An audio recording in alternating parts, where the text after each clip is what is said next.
샬롬. 제가 마이크 이거 써야 되나요? 네, 맞습니다.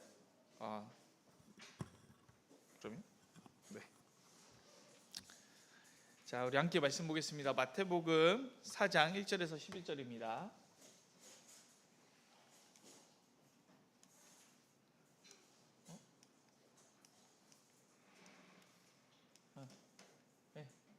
좋았어요. 자, 저 한 절, 여러분 한 절 교독하겠습니다. 마지막 절 함께 읽을게요. 제가 먼저 읽겠습니다. 그때 예수께서 성령에 이끌려 마귀에게 시험을 받으사 광야로 가사 시험하는 자가 예수께 나와서 이르되 네가 만일 하나님의 아들이거든 명하여 이 돌들로 떡덩이가 되게 하라. 예수께서 대답하여 이르시되 기록되었으되 사람이 떡으로만 살 것이 아니요 하나님의 입으로부터 나오는 모든 말씀으로 살 것이라 하였느니라 하시니.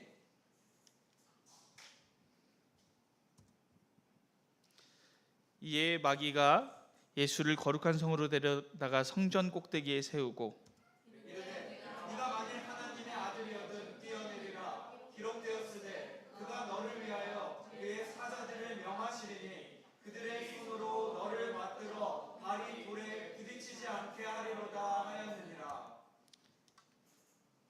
예수께서 이르시되 또 기록되었으되 주노의 하나님을 시험하지 말라 하였느니라 하시니 마귀가 또 그를 데리고 지극히 높은 산으로 가서 천하만국과 그 영광을 보여 이르되 만일 내게 엎드려 경배하면 이 모든 것을 내게 주리라.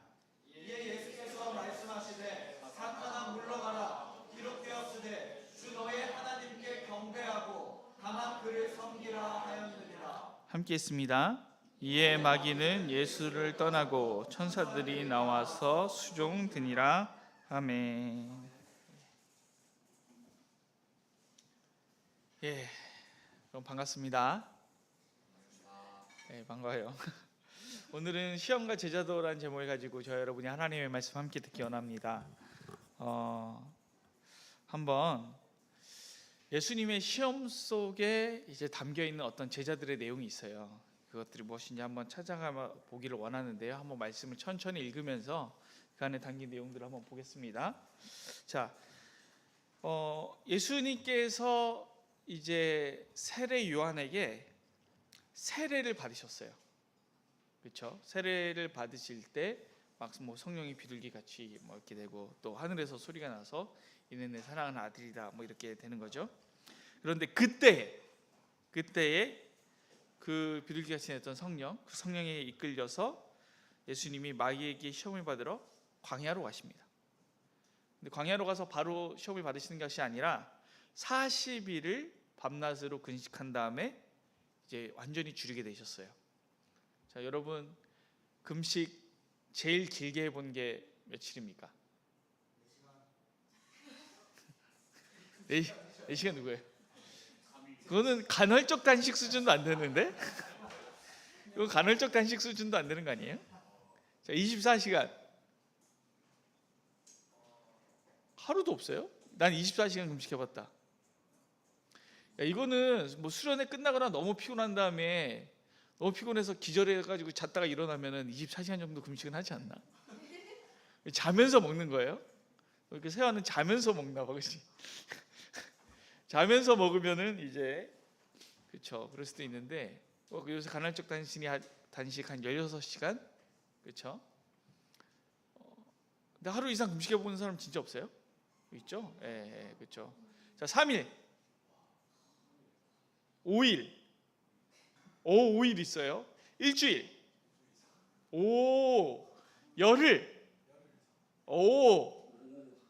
2주. 며칠 했어요? 며칠? 딱 10일. 박지 목사님 그때 20일 하셨습니까? 예.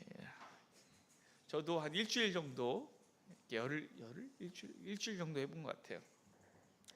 자, 여러분 어떠셨나요? 금식할 때? 죽는 줄 알았죠? 힘들죠? 근데 40일 어떨 것 같아요? 정말로 힘듭니다. 이 40일은 이제 이스라엘 백성들이 이제 했던 40년의 광야 생활을 이제 모형론이라 그러죠. 이제 의미하는 겁니다.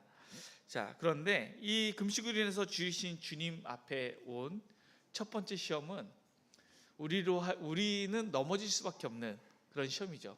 보세요. 지금 체질식만 하게 돼도 멘탈이 나가 있는 저 홍석원의 얼굴을 보십시오. 예?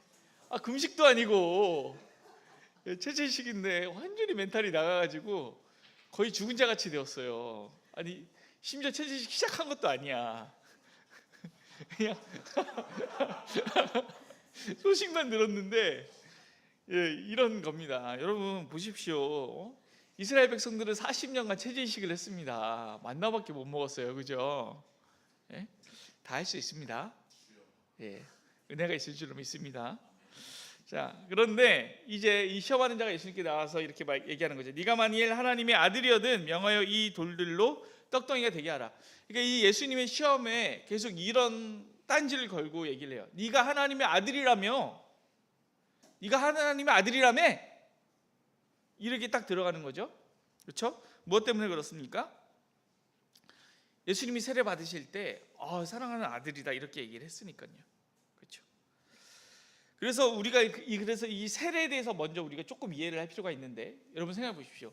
예수님이 세례 요한에게 세례를 받으셨습니다. 근데 그때 분명히 세례 요한이 뭐라고 했냐면 자기는 예수님의 이 신발끈을 푸는 것조차도 감당할 수 없다 그랬어요. 신발끈을 묶고 푸는 것도 감당할 수 없다 그랬어요.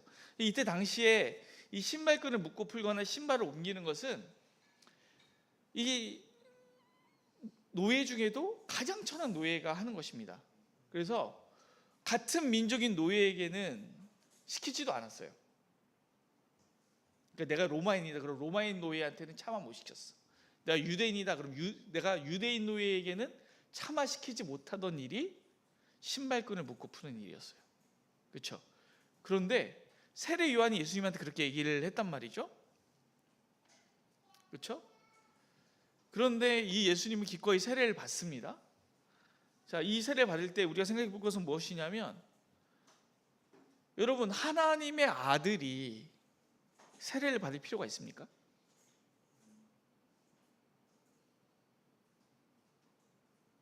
하나님의 아들이라는 게 무슨 뜻이에요?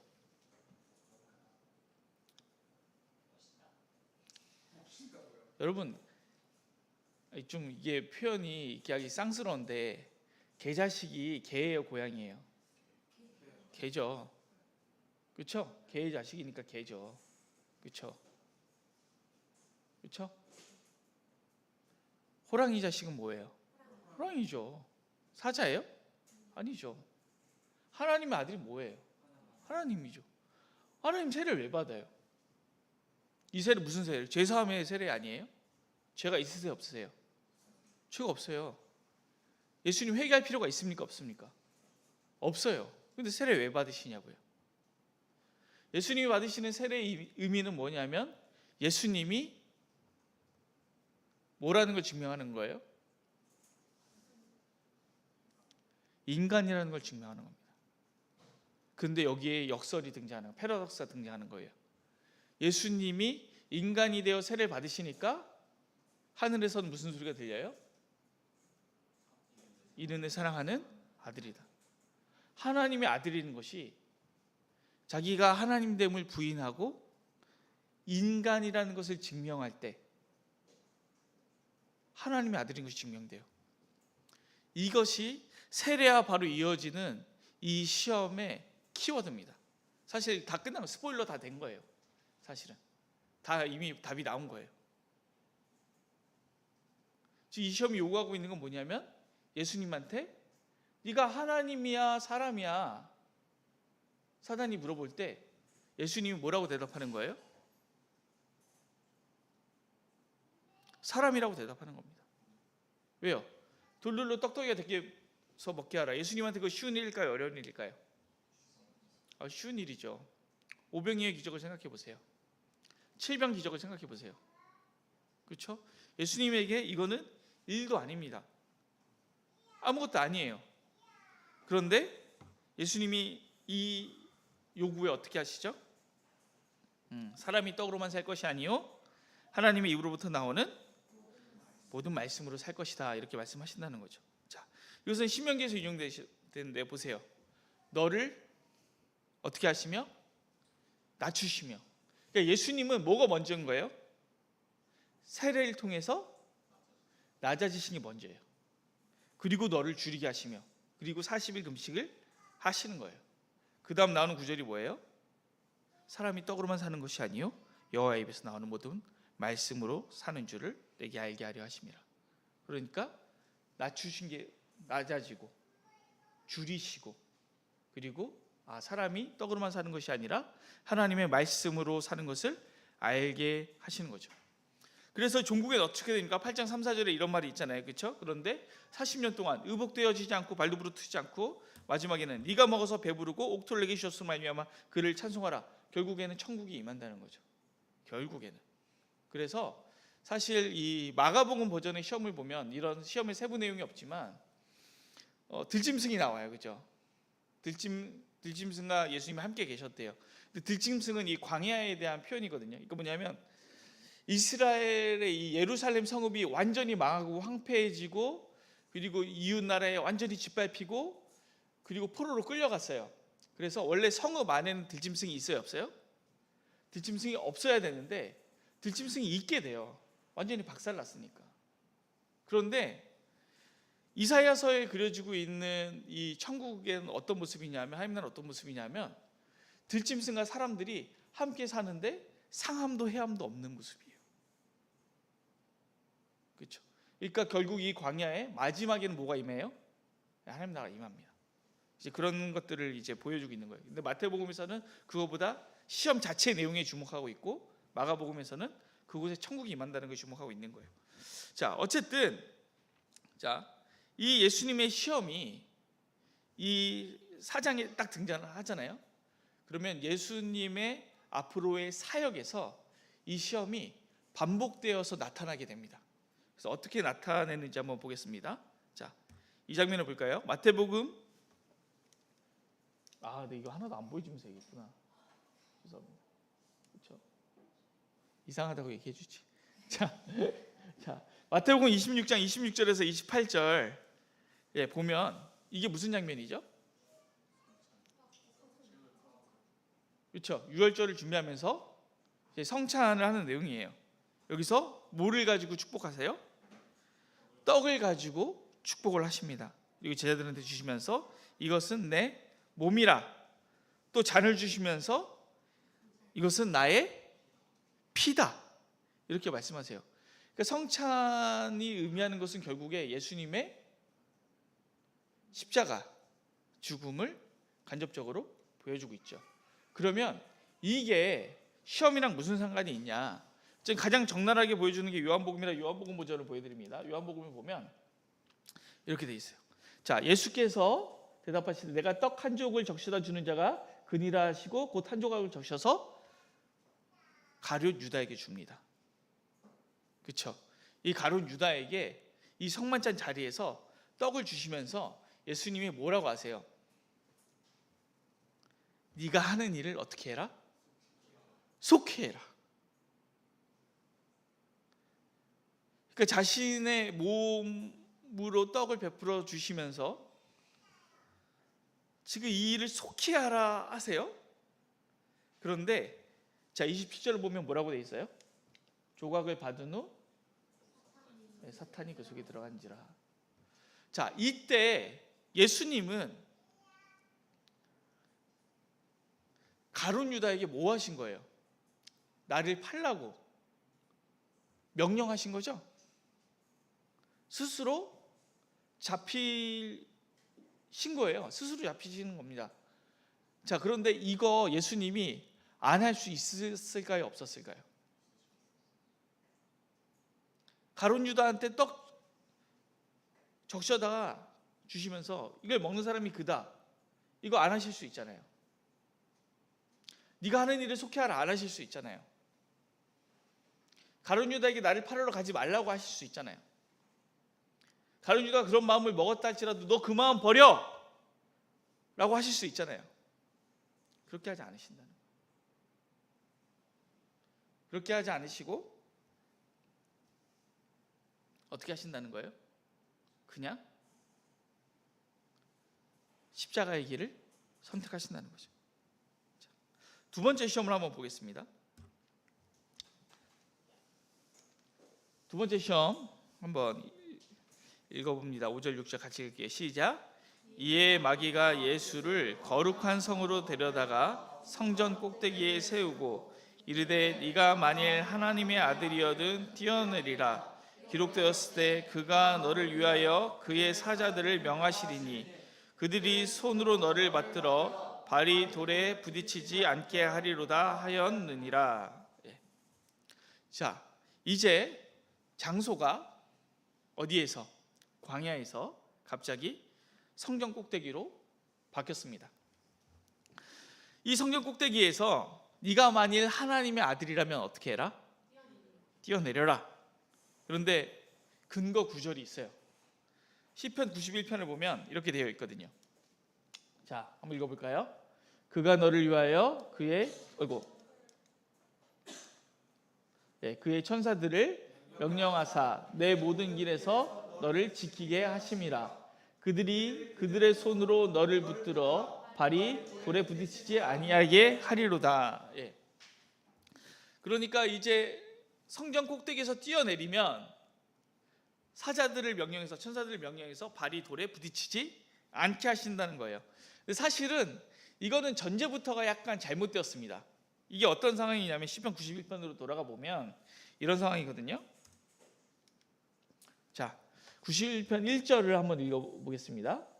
시작. 지존자의 은밀한 곳에 거주하며 전능자의 그늘 아래에 사는 자여. 자, 이거는 무슨 뜻이에요? 지존자와 전능자가 누굽니까? 하나님이에요. 그러니까 하나님의 은밀한 곳에 거주한다. 하나님의 그늘 아래에 산다. 그러니까 지금 어디에 있어요? 예수님이 성전 꼭대기에 있잖아요. 그렇죠? 그러니까 하나님의 은밀한 곳, 하나님의 그늘, 하나님 계신 곳, 예를 들면 성전 같은 곳에 있는 사람에게 하나님의 보호가 있다 없다? 있다는 거예요. 근데 정확히는 사실 그곳에 있는 사람이 아니라 정확히는 어떤 사람이냐면 사실은 이 배경을 살펴보면 이 성전으로 순례 길을 떠난 사람, 성전으로 가는 사람입니다. 예수님이 마지막에 어디로 가시죠? 성전으로 가시죠. 그렇죠. 그래서 그 성전에서 이제 막 성전 정화도 하시고 대제사장들한테 잡혀서 이제 되는 거잖아요. 그러니까 그 순례의 길을 걸어가는 사람이 있어요. 그 사람이 순례의 길을 걸어가고 있습니다. 그렇죠? 자, 그 순례의 길을 걸어가고 있는데 이 천사들한테 명령한 건 뭐냐? 네 모든 길에서 너를 지키게 하심이라. 성전을 향하여 순례하는 그 길에서 혹은 우리의 인생 길에서 천사가 우리를 지킨다는 거예요. 어떻게 하지 않도록? 발이 돌에 부딪히지 않도록. 그러니까 이거는 투신했을 때 다치지 않게 해준다. 투신했을 때 죽게 하지 않겠다, 이 뜻이 아니에요. 이 광야의 순례의 길을 걷다 보면 뭐가 많아요? 광야 길이니까 돌이 많아요. 그 돌에 걸려 넘어지지 않게 하신다는 뜻이에요. 무슨 뜻인지 알겠죠? 돌뿌리에 걸려 넘어지지 않게 천사를 통해서 그 발을 지켜주시겠다, 이런 뜻이라고요. 왜냐하면 걸어가는 거니까, 길을 뛰어내리는 게 아니잖아요. 그러니까 이제 사단이 인용도 이상하게 한 겁니다. 그렇죠? 이거는 걸어가다가 넘어지는 걸 뜻하는 거예요. 그런데 이런 상황이 예수님의 삶에는 언제 생기냐?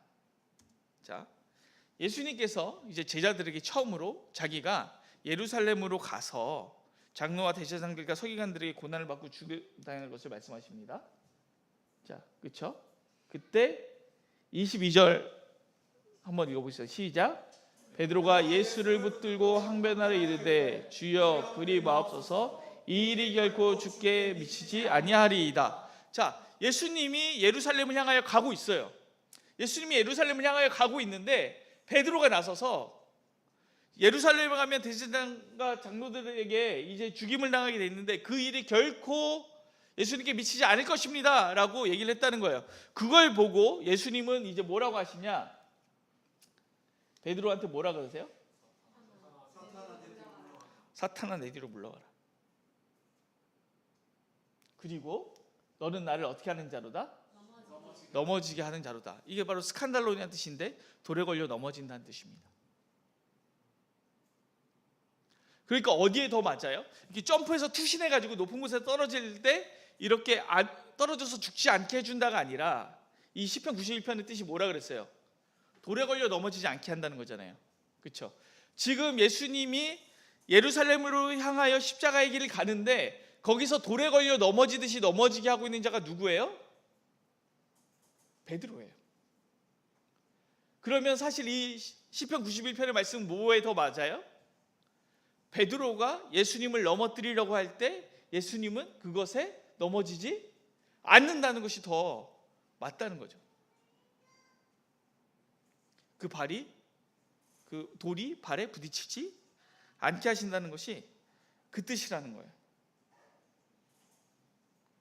자, 계속해서 사단은 뭐라고 하냐면 네가 하나님의 아들이거든 그렇게 해보라 이렇게 하는 거예요.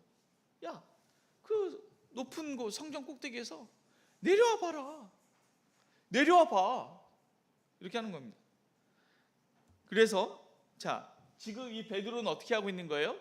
예수님이 십자가의 길에 가는 것을 방해했다면 이 마지막으로 예수님이 십자가의 길을 완성하는 것을 방해하는 장면이 있습니다. 27편은 안 넣어줬군요. 예. 마태복음 27장 40절부터 43절을 보면 예수님이 이제 십자가에 못 박히신 거예요. 그러니까 사람들이 이렇게 얘기하는 거예요. 야, 성전을 열고 사흘을 짓는 자여, 네가 하나님의 아들이거든 내려와. 거기 높은 곳에서 뭐해? 내려와.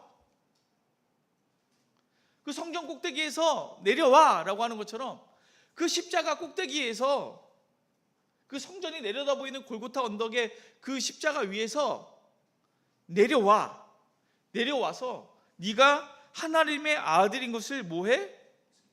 증명하라 이거예요.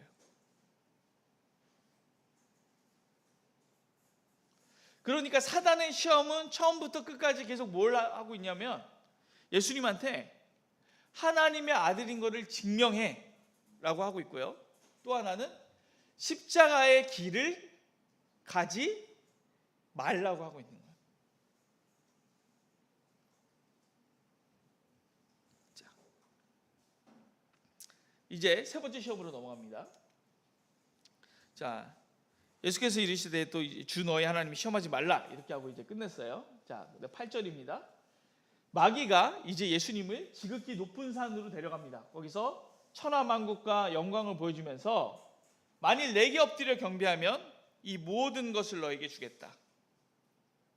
그러니까 예수님이 사탄아 물러가라, 주 너희 하나님께 경배하고 다만 그를 섬기라 이렇게 말했다고 합니다. 그러면서 이제 모든 시험이 끝나고 천사들이 와서 수종을 드는 것이죠. 자, 장소가 이번엔 처음엔 광야였다가 성전이었다가 이번엔 산으로 바뀝니다. 자, 여러분 산은 어떤 곳일까요? 성경에서 산이 나오면 그렇죠? 우리 지난주 목요일 우리 같이 말씀였잖아요. 그렇죠? 하나님의 산 호렙에 엘리야가 갔어요. 그렇죠? 거기서 무슨 바람도 불고 지진도 일어나고 뭐 불도 있고 막 했는데 꼼짝도 안 합니다. 엘리야가. 그런데 하나님의 세미한 음성이 들으니까 그 굴 밖으로 고개를 쏙 내밀고 본 그 엘리야의 모습을 우리가 보게 되죠. 그러니까 이 산은 하나님의 말씀이 임하는 곳이에요. 그렇죠? 그런데 이 산에서 이제 사탄은 뭐냐면 네가 하나님의 아들이거든 이란 말은 이제 없어요. 그건 빼버렸어요.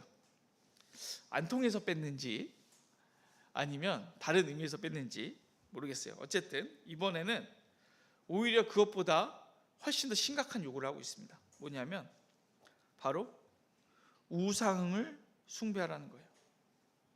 만일 내게 엎드려 경배하면 천하 만국의 모든 영광을 내가 너에게 뭐 하겠다는 거예요? 주겠다는 겁니다.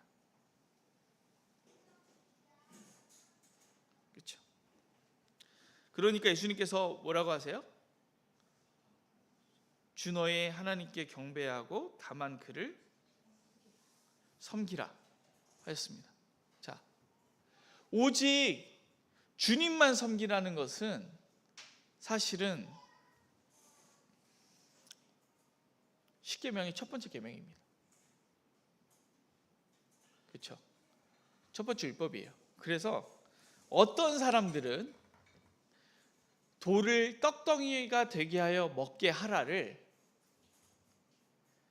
이 십계명 돌판을 빵으로 만들어 먹으라는 것으로 해석하기도 합니다. 그 해석이 꼭 맞는지는 모르겠어요. 그렇죠? 그런데 이 마지막 시험과 일맥상통하는 면이 있습니다. 그 해석이 뭐냐면 첫 번째 계명은 오직 여호와 하나님만을 섬기라는 거예요. 그렇죠? 그리고 다른 신을 섬기지 말라는 겁니다. 그런데 지금 이 사단이 요구하고 있는 것은 뭐예요? 이 사단에게 엎드려 경배하고 우상을 숭배하라는 거예요. 그러면 모든 것을 주겠다는 겁니다. 그러니까 지금 이 사단의 마지막 계략은 무엇이냐면 예수님이 하나님의 아들이라는 것을 스스로 증명해라 라든가 십자가를 지는 삶을 포기해라 가 아니라 이번에는 율법을, 사실은 그게 맞기도 하지만 어쨌든 율법을 폐하라. 율법의 첫 번째 계명을 없애버려라. 이 산에서 사단에게 절하면 모든 영광을 얻게 될 것이라는 새로운 율법을 선포하라는 거예요.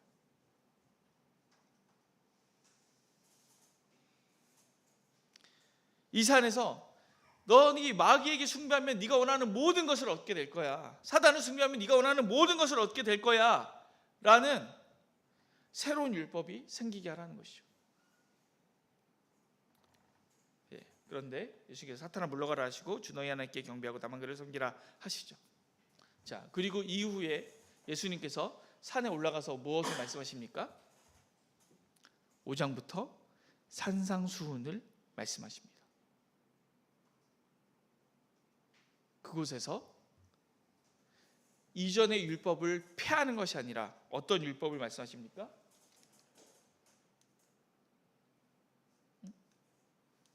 안 돼요. 네.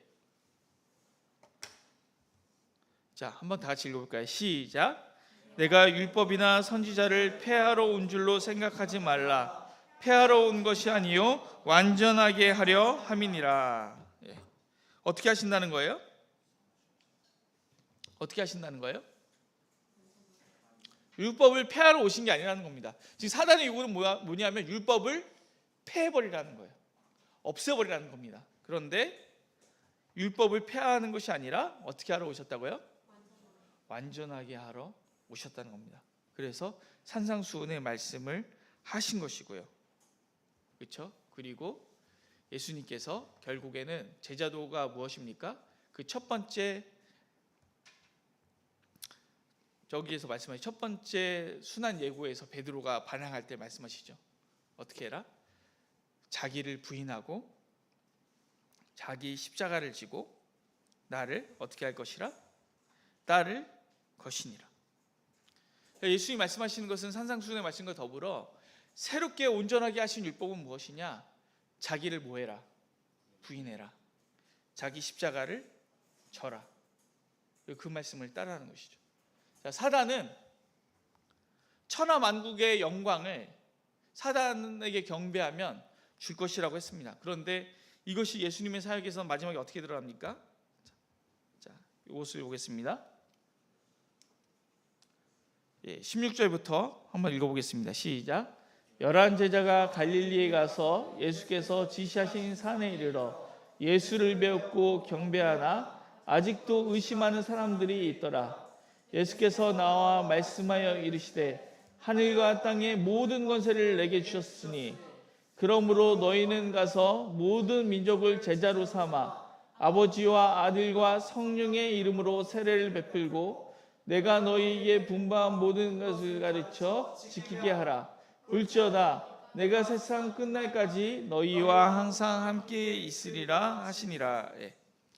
자, 이게 마태복음의 마지막 장 마지막 절의 말씀이죠. 그때 예수님 말씀하시는 겁니다. 11제자와 갈릴리가 가서 뭐예요? 예수께서 지시한 산에 이르러. 그러니까 예수님께서 산에서 그 율법을 완전하게 하시는 거예요. 그 율법을 완전하게 하시는데 그것의 내용은 무엇이냐? 자, 하늘과 땅의 모든 권세, 아까 누가 준다 그랬어요? 사단이 준다 그랬죠. 근데 그 사단이 준다던 그 권세 지금 누구에게 있어요? 예수님께 있습니다. 이미 있어요. 근데 어떻게 해서 있어요? 예수님께서 모든 율법을 완전하게 하신 상태로 있는 겁니다. 그 모든 율법을 완전하게 하신 상태로 예수님이 하늘과 땅의 모든 권세를 가지고서 제자들에게 명령하시는 것은 무엇이냐? 너희는 모든 민족을 제자로 삼아 아버지와 아들과 성령의 이름으로 세례를 주고 내가 너희에게 분부한 모든 것, 그 산에서 말씀하신 완전하게 하신 그 율법, 그리고 자기를 부인하고 자기 십자가를 지고 나를 따를 것이니라 하셨던 그 모든 것을 가르쳐서 뭐하게 하라? 지키게 하라는 것입니다. 다시 그 산에 가서 예수님께서 말씀하신 모든 것을 받아 순종하라는 것이에요. 그래서 이렇게 세 가지 시험이 예수님의 사역에서도 나타났다 안 나타났다? 다 나타나서 마지막까지 이른 것입니다. 그래서 제가 곰곰이 생각을 해봤어요. 왜 마지막 시험에만 네가 하나님의 아들이여든 이라는 말이 없을까? 사실은 아주 열심히 머리를 굴리면서 생각을 해봤는데 풀리지 않았어요. 왜냐하면 세 번째 시험에만 하나님의 아들이여든이 없을 이유가 없거든요. 그런데 이 세 가지 시험을 예수님께서 하신 이 세 가지 일과 병렬에서 비교해 보니까 그 모든 궁금증이 다 풀렸어요. 왜냐하면 예수님께서 십자가에 못 박혀 돌아가실 때 로마의 백부장이 뭐라고 했습니까? 그는 진실로 하나님의 아들이었다. 예수님이 십자가에 못 박혀 돌아가심으로 인해서 예수님의 하나님의 아들 되심은 완전히 증명됐습니다. 그래서 십자가 사건 이후에는 예수님에게 네가 하나님의 아들이라면 이라는 말을 쓸 수가 없어요. 쓸 필요가 없습니다. 그래서 예수님의 이 세 번째 시험에는 이 28장 마지막 말씀과 연결되었기 때문에 하나님의 아들이여든이라는 말을 쓸 필요가 없는, 쓸 수가 없는 거예요. 그게 저는 마태의 의도라고 생각을 합니다. 자, 어쨌든 이렇게 해서 이 세 가지 시험이 예수님의 사역과 연결이 되는데, 자, 결론을 말씀드리겠습니다. 결론을 말씀드리면, 여러분 이제 우리가 예수님의 시험에 대해서 살폈는데, 그렇다면 우리의 삶에는 똑같이 시험이 있지 않겠습니까? 여러분의 삶에는 어떤 시험이 있습니까? 여러분의 삶에서, 우리의 삶에서 사탄이 여러분에게 주고 있는 시험은 무엇입니까?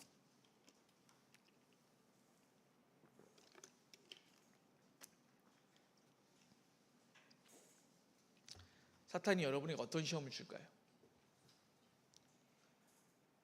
사탄이 여러분에게 돌이 떡덩이가 되기 위해서 먹어라 라는 시험을 줄까요? 안 주죠. 그런 능력이 없는데 안 주죠. 예. 그런 능력이 없어요. 그 대신에 어떤 시험을 줄까요?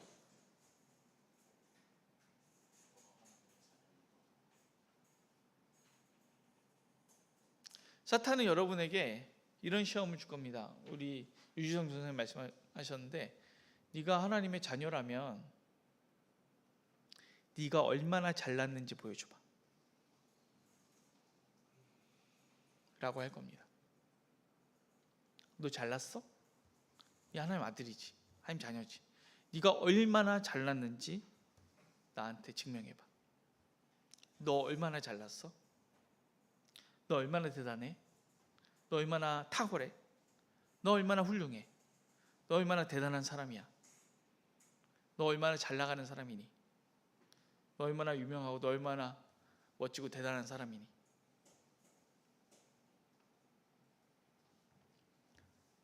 여러분, 이러한 시험을 받아본 적이 없으십니까?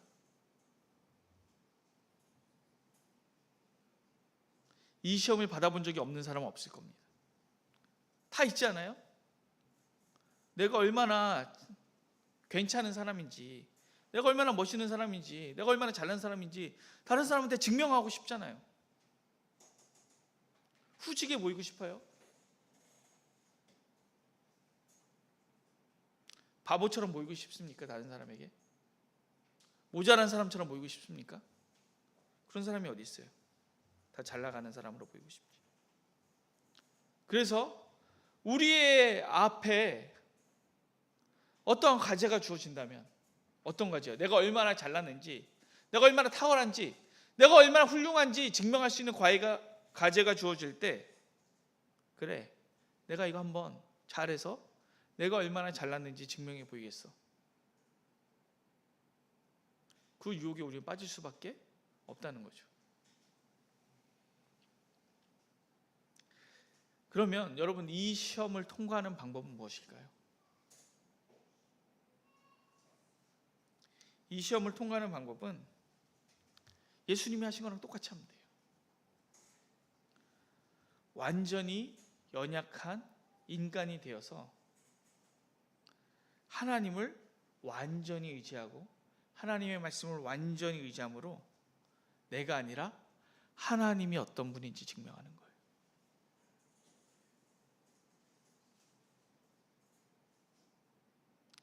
나의 삶을 통해서 내가 얼마나 잘난 사람입니다, 내가 얼마나 대단한 사람입니다를 증명하는 게 아니라 내 삶에 역사하신 하나님이 어떤 분입니다를 보여주는 것이 바로 이 시험을 통과하는 삶이라고 저는 생각합니다. 여러분이 어떤 사람인지를 증명하는 인생을 살려고 하지 마세요. 하나님이 여러분의 인생에 무엇을 하셨는지, 하나님이 여러분의 인생에 어떤 역사를 하시는지, 하나님이 어떤 분이신지를 증명하는 인생을 살기를 바랍니다. 그것이 바로 이 첫 번째 시험을 통과하는 방법입니다.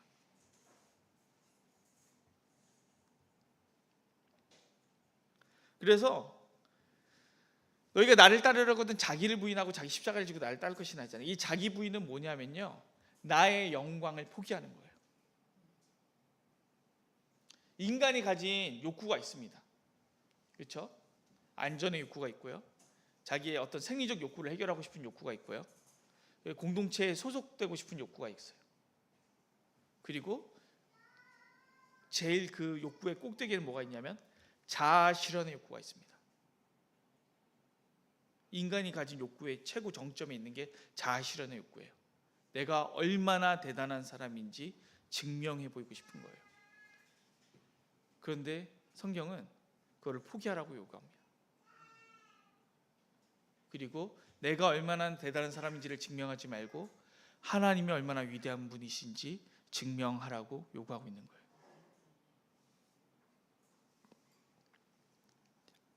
두 번째는요, 수치를 당하는 것입니다. 자기 십자가를 지고라고 했잖아요. 자기 십자가를 지는 것은 수치를 당하는 거예요. 자, 예수님을 성령 꼭대기에 세워놓고 뛰어내려 그러면 천사들이 받쳐줄 거야, 이렇게 얘기를 하잖아요. 그 똑같은 것이 예수님의 삶에서는 어디에서 등장합니까? 예수님이 십자가에 못 박히실 때 등장하는 거예요. 그러면서 온갖 사람이 조롱을 합니다. 대제사장들, 서기관들, 장로들, 지나가는 사람들, 심지어 마태복음에서는 옆에 있는 강도까지, 흉악범이잖아요. 옆에 있는 흉악범, 아주 그 치욕스러운 죽음을 당할 만한 악질의 범죄자까지 예수님을 조롱해요. 야, 너 하나님 아들이라며 내려와봐.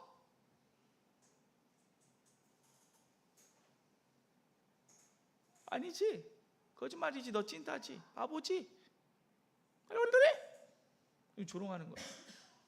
수치를 당하는 겁니다. 당시의 십자가 처형은 로마에서 가장 수치스러운 죽음이었어요. 그래서 십자가를 기념하는 초기 교회의 교인들은 굉장히 어리석고 이상한 사람처럼 보였습니다. 왜죠? 십자가는 너무나 수치스러운 거니까.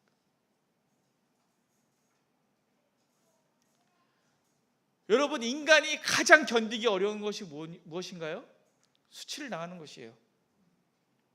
더군다나 이 고대의 시대는 더했습니다.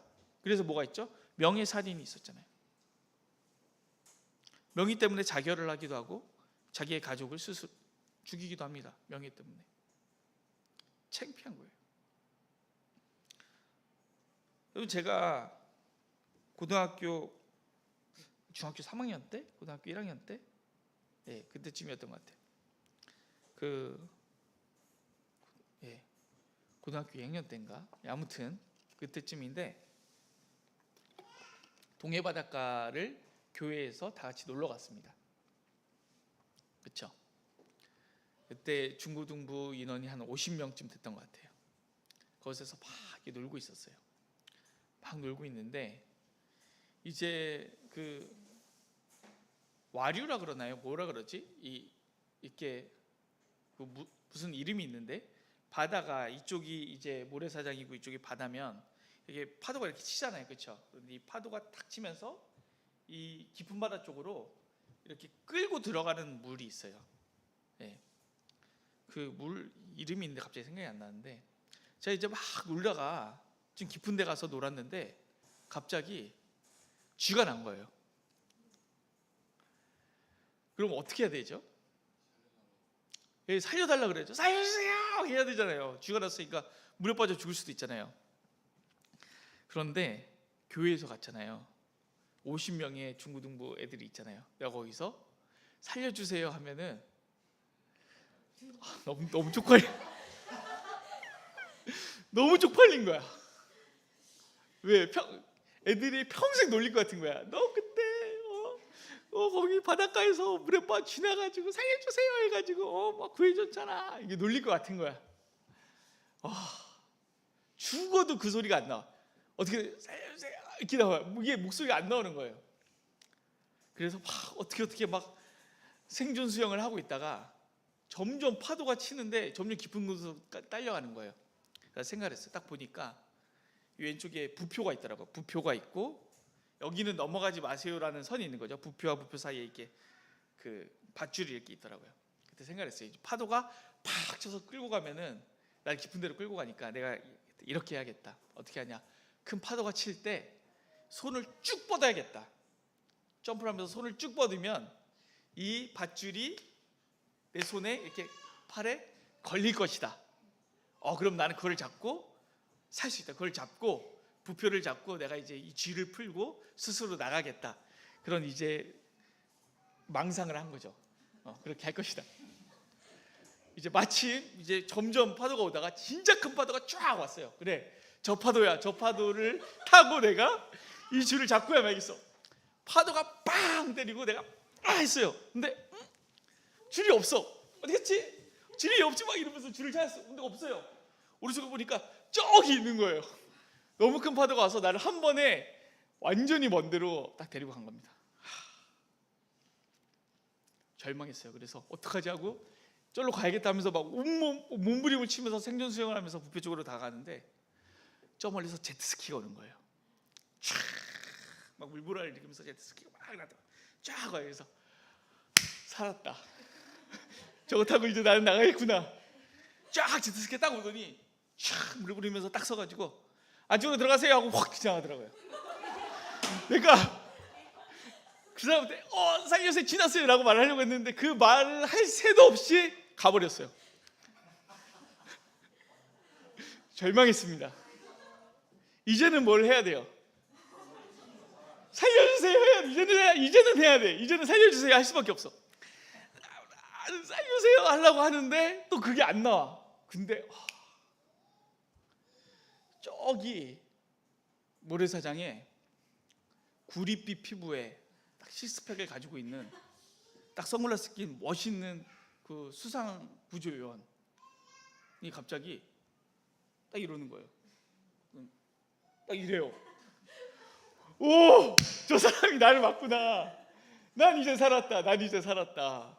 그러더니 그 사람이 이제 딱 거기 이제 높은 데서 딱 내려오더니 이만한 고무 튜브 있잖아요. 까만 거. 그거를 딱 허리에 끼고 막 뛰어오는 거예요. 와, 진짜 얼마나 멋있어 보이는지, 얼마나 반가운지.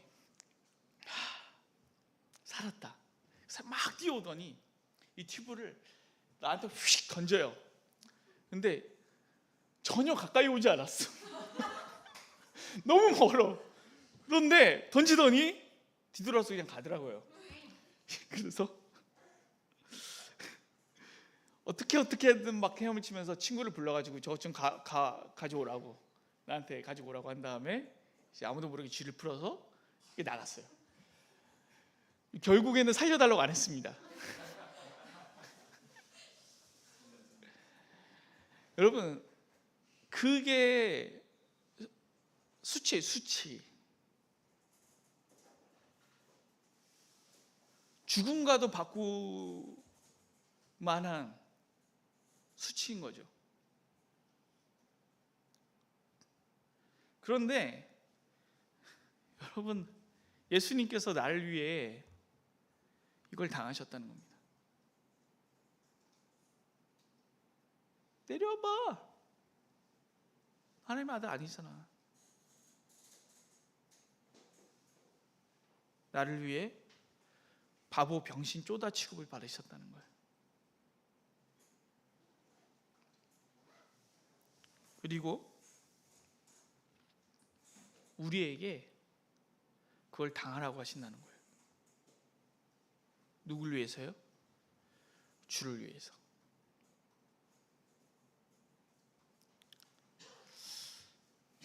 가끔은 열받을 때가 있습니다. 뉴스를 보면, 뭐 뉴스엔조 이런 거 보면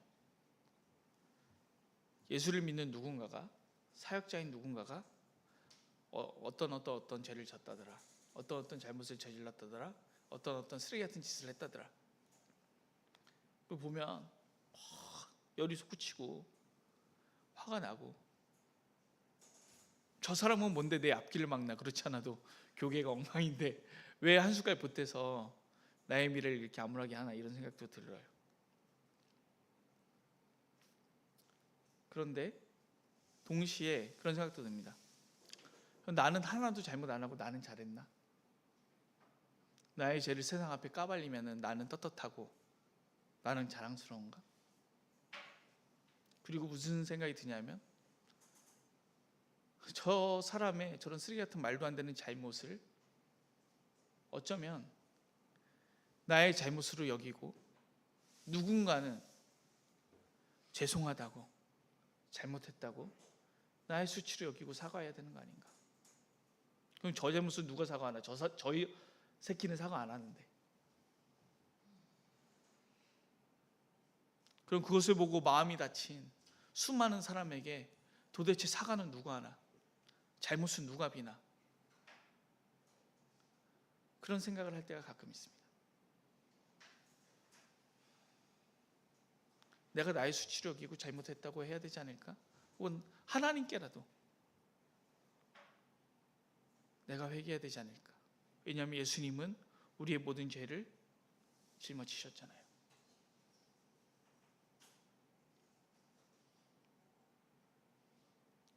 누군가는 사과해야 되잖아요.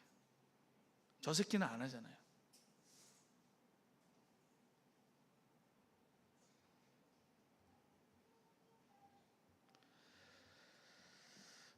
마지막으로 말씀드리자면, 마지막 시험은 오직 주님만 경배하고 그분의 율법만을 따르라는 그것을 폐기하라는 사단의 요구입니다. 저는요, 사실 자기를 부인하고 자기 십자가를 지라는 말씀이 솔직히 너무 싫어요. 솔직히 너무 싫어요. 저요, 내가 얼마나 잘난 놈인지, 내가 얼마나 대단한 놈인지 온 세상에 알리고 싶습니다. 나 쓸만한 인간이다, 나 괜찮은 인간이다 라고 온 세상에 말하고 싶어요. 누가 나를 바보 병신 취급하면 싫어요. 속상합니다. 우울증 걸리고요, 무기력증 걸리고요, 죽고 싶어요. 여러분 안 그러세요? 저는 그래요. 내가 연약한지 몰라도 저는 그렇습니다.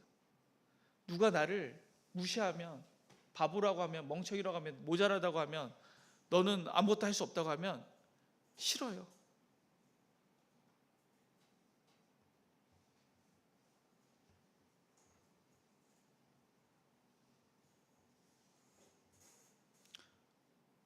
그래서 저는 이 말씀이 싫습니다.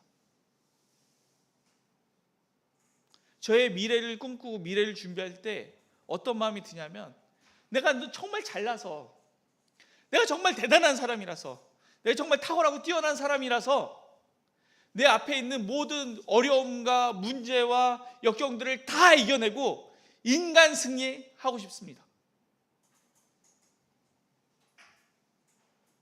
그래서 나 그렇게 못난 사람 아니었어, 나 잘난 사람이야, 나 괜찮은 사람이야 라고 나를 못났다고 했던 모든 사람에게 떳떳하게 보여주고 싶어요. 그래서 자기를 부인하고 자기 십자가를 지라는 이 말씀이 솔직히 싫습니다. 그래서 이 말씀을 폐기하고, 내가 잘나고 똑똑하고 대단한 사람이라서 나는 나의 미래에 나의 목회가 성공하고 잘 될 것이다, 그런 삶을 살아내서 증명하고 싶은 욕망이 제 안에 꿈틀꿈틀 살아 있습니다.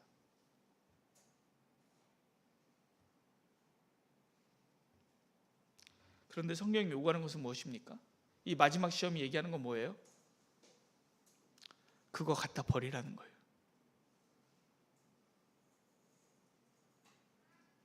그거 갖다 버리라는 거예요. 예수님이 산상수훈을 통하여 말씀하신 그 모든 말씀을 지키라는 거예요.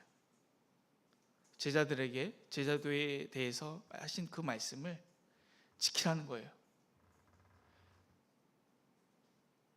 내가 잘나고 천하만국의 영광을 얻는 것이 아니라 하나님이 홀로 위대하신 분이고 만왕의 왕, 만주의 주라는 사실을 증명하는 삶을 살아내라고, 오직 주님만 경배하라고 우리 주님께서는 우리에게 요구하고 계시다는 겁니다.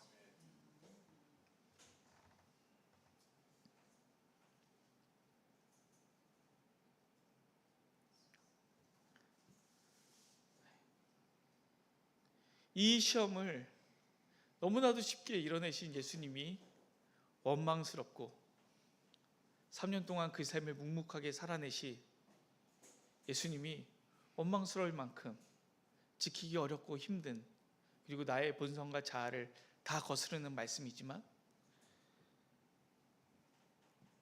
저는 오늘 저와 여러분이 이 말씀을 지키고 이 말씀대로 살기를 간절히 소망합니다. 그래서 내가 얼마나 잘난 놈인가를 증명하는 인생이 아니라 하나님이 얼마나 위대한 분인가를 증명하는 그런 삶을 살길 소망합니다. 오늘 시간 우리가 함께 기도했으면 좋겠습니다.